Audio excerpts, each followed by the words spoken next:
ದಿವಸ ನಮ್ಮ ಸಂಸ್ಥೆಯ ಅಧ್ಯಕ್ಷರಾದ ಮೊಹಮ್ಮದ್ ಇಸ್ಮಾಯಿಲ್ ತಮಾಡ್ಗಾರ್ ಹುಟ್ಟಿದ ದಿವಸ.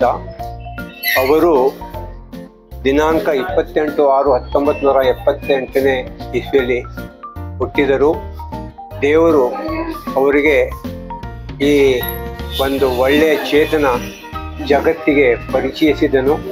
ಅದು ನಮ್ಮ ಸಂಸ್ಥೆಗೆ ಒಳ್ಳೆಯ ಅಧ್ಯಕ್ಷರಾಗಿ ಒಂದು ಒಳ್ಳೆಯ ಚೇತನರಾಗಿ ನಮ್ಮ ಸಂಸ್ಥೆಗೆ ಬಂದಂಥ ವ್ಯಕ್ತಿ. ನಾನು ಇವತ್ತಿನ ಮೊದಲಿಗೆ ಅವರಿಗೆ ಅವರ ಹುಟ್ಟುಹಬ್ಬದ ಶುಭಾಶಯಗಳನ್ನು ಕೋರುತ್ತೇನೆ. ನನ್ನಿಂದ ನಮ್ಮ ಸಂಸ್ಥೆಯ ಎಲ್ಲ ಸಿಬ್ಬಂದಿ ವರ್ಗದಿಂದ ಎಲ್ಲ ವಿದ್ಯಾರ್ಥಿ ವೃಂದದಿಂದ ಅವ್ರನ್ನ ಅಭಿನಂದಿಸ್ತೇನೆ. ಹಾಗೂ ಅವರನ್ನು ನಾನು ದೇವರು ಅವರಿಗೆ ಹೆಚ್ಚಿನ ಶಕ್ತಿ ಕೊಡಲಿ, ಆಯುಷ್ಯ ಕೊಡಲಿ, ಆಮೇಲೆ ಒಳ್ಳೆ ಹೆಲ್ತ್ ಕೊಡಲಿ ಅಂತೇಳಿ ದೇವರಲ್ಲಿ ಹಾರೈಸ್ತೇನೆ. ಅವರ ಸರ್ವಿಸಸ್ಸು ನಮ್ಮ ಸಂಸ್ಥೆಗೆ ಮುಖ್ಯವಾದದ್ದು.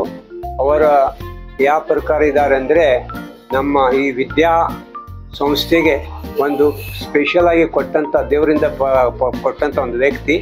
ಅವರನ್ನು ಇದೇ ಪ್ರಕಾರ ದೇವರು ಒಳ್ಳೆಯ ಚೇತನವಾಗಿ ಇರಲಿ ಅಂತೇಳಿ ನಾನು ಹಾರೈಸ್ತಾ ಅವ್ರಿಗೆ ಶುಭ ದಿನವನ್ನು ಕೋರುತ್ತೇನೆ. ಧನ್ಯವಾದಗಳು.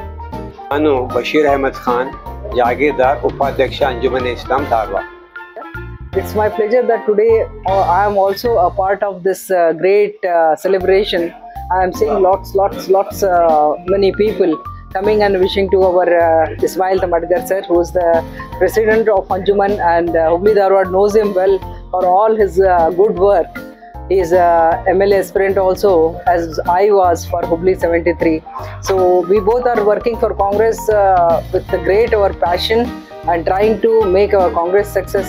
Whatever the High Command's wish is there, we are obliging that, and we are serving for the community as Ismail Tamadgar sir is doing.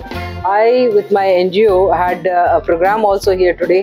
So all the students of NTS who had got awards, they had greeted sir along with 100 numbers of students. They all had come and greeted sir also. and all the teachers, and we have seen that many people from outer cities also are coming and wishing their dynamic hero whom they all love. Thank you so much, and God bless you, Mr. Tamadkar. Thank you. ಅಂಗವಾಗಿ ಎಲ್ಲ youth ಕಾಂಗ್ರೆಸ್ಸವರು, ನಮ್ಮ ಸಮಾಜದವರು, ಎಲ್ಲ ನಮ್ಮ ಮಿತ್ರರು, ಸಹೋದರರು, ಎಲ್ಲ ನಮ್ಮ ಪಕ್ಷಿಗಳು, ಎಲ್ಲ ದುಡಿದವರು ಮತ್ತು ನಮ್ಮ ಹಿತೈಷಿಗಳು ಎಲ್ಲ ಬೇರೆ ಬೇರೆ ರೀತಿಯಲ್ಲಿ ಆಚರಿಸ್ತಾ ಇದ್ದಾರೆ. ಕೆಲವರು ಶಾಲೆಗಳಲ್ಲಿ ಬುಕ್ ಊಟ ಬಿಡುವುದರ ಮುಖಾಂತರ ಮತ್ತು ಕೆಲವರು ಬ್ಲಡ್ ಡೊನೇಷನ್ ಕ್ಯಾಂಪ್ ಮುಖಾಂತರ ಎಲ್ಲ ಸಿವಿಲ್ ಹಾಸ್ಪಿಟಲ್ ಡಿಸ್ಟ್ರಿಬ್ಯೂಟ್ ಮುಖಾಂತರ ಮಾಡ್ತಾರೆ. ಊಟದ ಸಿವಿಲ್ ಹಾಸ್ಪಿಟಲ್ ಊಟ ವ್ಯವಸ್ಥೆ ಮಾಡಿದ್ದಾರೆ. ಮತ್ತು ಇದಕ್ಕೆ ನಾವು ಎಲ್ಲರಿಗೂ ತಮ್ಮ ಮುಖಾಂತರ ಎಲ್ಲರಿಗೂ ತುಂಬ ಹೃದಯದ ಧನ್ಯವಾದಗಳನ್ನು ಹೇಳಕ್ಕೆ ಬಯಸ್ತೇನೆ. ಎಲ್ಲವರು ಗೆದ್ದಾಗ ಶಾಸಕರು ಕೂಡಿರಲಿ, ಮಂತ್ರಿಗಳು ಕೂಡಿರಲಿ, ಭಾಳಷ್ಟು ಜನರು ಗೆದ್ದೆತ್ತ ಬಾಲ ಹಿಡಿಯೋರು ಭಾಳಷ್ಟು ಜನರು ಇರ್ತಾರೆ, ಇಂಥವ್ರು ಬೆನ್ನು ಹತ್ತಿರ್ತಾರೆ. ಆದ್ರೆ ನಾವು 3 ಸಲ ಸೋತರೂ ಸಹ ನಮ್ಮ ಜೊತೆಗೆ ಎಷ್ಟು ಜನರು ಬೆಂಬಲ ನಿಂತು ನಮ್ಮ ಕಾರ್ಯಕ್ರಮ ಮಾಡ್ತಾರೆ. ಅತ್ಯಂತ ಸಂತೋಷ ಅನಿಸಿದೆ. ನಾನು 3 ಸಲ ಸೋತಿಲ್ಲ, ನಾನು 3 ಸಲ ಶಾಸಕನಾದಾಗ ನನಗೆ ಇವರು ಪ್ರೀತಿ ನೋಡಿದ್ರೆ ಅನಿಸ್ತಾ ಇದೆ. ಅದಕ್ಕೆ ತಮ್ಮೆಲ್ಲ ಚಿರಋಣಿಯಾಗಿ ತಮ್ಮೆಲ್ಲ ಧನ್ಯವಾದ. ಕಾರ್ಯಕರ್ತ ಇಚ್ಛೆ ನೀವು ಇಂಥ ನಮ್ಮ ಸಮಯದಲ್ಲಿ ನಮ್ಮ ಜೊತೆಗಿದ್ದೀರಂದ್ರೆ ನಾವು ತಮ್ಮ ಜೊತೆಗೆ ಯಾವತ್ತು ಇರ್ತೇನೆ ಅಂತೇಳಿ ತಮ್ಮ ಕಾರ್ಯಕರ್ತ. ಸರ್ ಎಷ್ಟನೇ ಬರ್ತಡೇ ಸರ್ ಅದು? 47 ಮುಗಿದ್ರಿ.